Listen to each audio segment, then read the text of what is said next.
Isolation is bad. You're a social animal. You're meant to be around other people.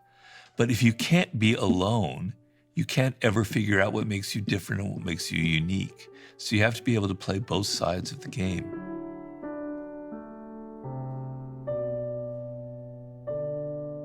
I remember law, I think it was law 18. I'm just having a look at About isolation, yeah. Do not build fortresses to protect yourself. Isolation is dangerous. Yeah. Solitude is not a defense because it cuts you off from valuable information, allies, and opportunities. There's a difference, isn't there, between being lonely and being alone? Because being alone is one thing, but the state of loneliness feels like it's a slightly different proposition. Well, it's the difference between you feel very unhappy that you're not connecting to other people. We're a social animal, right? Mm-hmm. And you feel like people don't like you, they don't respect you, that you can't interact with them on a level that's meaningful. Whereas the feeling of being alone for me, wow, I don't have to be around ugly, idiotic people. I can just be by myself. I can read a good book. I don't have to interact with people whose ideas I don't like. I can just be myself and be as weird as I want. Wow, what a relief. I'm so happy being alone. Now, I'm not like that all the time. It would be terrible. But sometimes I do feel that way. And that's the difference. And that's a good thing. I remember once I was on an airplane and I saw a young woman who was by herself. And I could sense that it was driving her crazy. And she had to use her phone to never feel alone, right? Even in the middle when we're flying over the ocean, she had to like somehow connect onto the internet and be sending emails and texts and anything. And I got this kind of desperation in her, this intuition, this feeling that being alone was just horrifying for her, you know? And I think that's not a good thing. I think that's a terrible thing. So yes, isolation is bad. You need to be, you're a social animal. You're meant to be around other people. But if you can't be alone, you can't ever figure out what makes you different and what makes you unique. So you have to be able to play both sides of the game. To listen to that voice. Yeah. Inside, to turn inwards. It's hard, Yeah. It is hard to turn inwards when you never have moments of solitude, I guess. When you said you were suicidal in your earlier years. Yeah. What lifted you out of that state? Well, I had a girlfriend who was very understanding, who helped me a lot. So I wasn't completely alone. And then a little tiny voice inside of me was saying, you have interesting thoughts.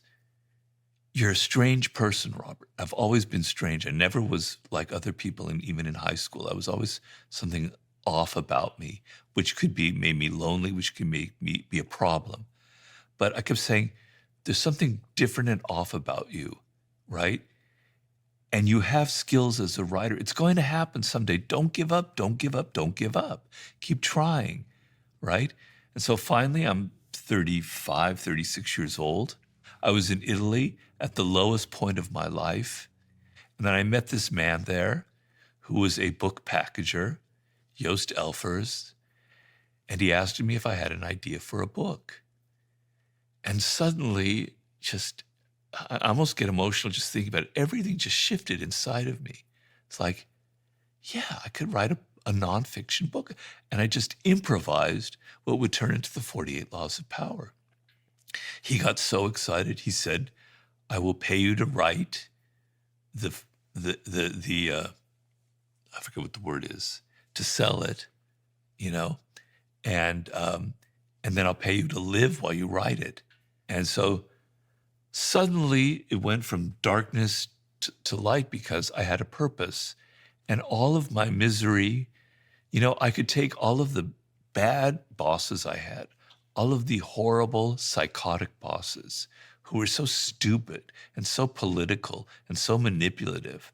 And I could go, wow, I've got all this material to write the 48 Laws of Power. All my worst experiences can go into this book. It all has purpose for it. I'm not saying that's going to happen to everybody, but I was literally at that moment before it happened, pretty much near rock bottom. And I asked my wife, what would have happened if this didn't turn out? Would I have committed suicide?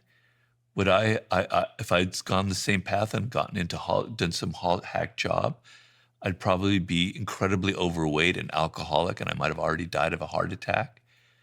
Or maybe I would have found my way to something else, but it was a really, really low point in my life. Purpose. Yeah. It's crazy how it can lift you out of darkness. It can turn the lights on. Yeah. It's just so unbelievably hard to find for so many people. I mean, you're not going to find it in your bedroom necessarily, sat there thinking. But opportunities come. You just have to be ready for them. So I had this opportunity that came to me. And you might say, well, that's lucky. That's never going to happen to me. But it will happen to you. You're just not ready for it. You're just not recognizing it. Some person will cross your path that can lift you out of what you're doing, who could connect you, but you're not paying attention. You're not ready for it. You don't think you deserve it. So there is opportunity every day of the week. It's around you, is what I'm trying to say. There's so many studies, and there was one on TV by, I think it was Darren Brown, the illusionist, that show certain types of people are pessimistic towards opportunity. And when you do studies and there's one particular study where they have a newspaper and they give it to one group of people who I think are pessimists and one group of people that are optimists. And the researchers say, when you find the £100 voucher or $100 voucher, just come back to us. And what happens is they scroll through the newspaper and the pessimists never find it. But on the first page of the newspaper, it says, stop, go to the researchers now, you've won $100. The optimists find it. And Darren Brown did a similar thing, the illusionist, in the street, where he put, I think it was like a £50 or $100 note in the middle of the street as they were walking down the street. And the optimists find it, they see it, but the pessimists just walk right past it.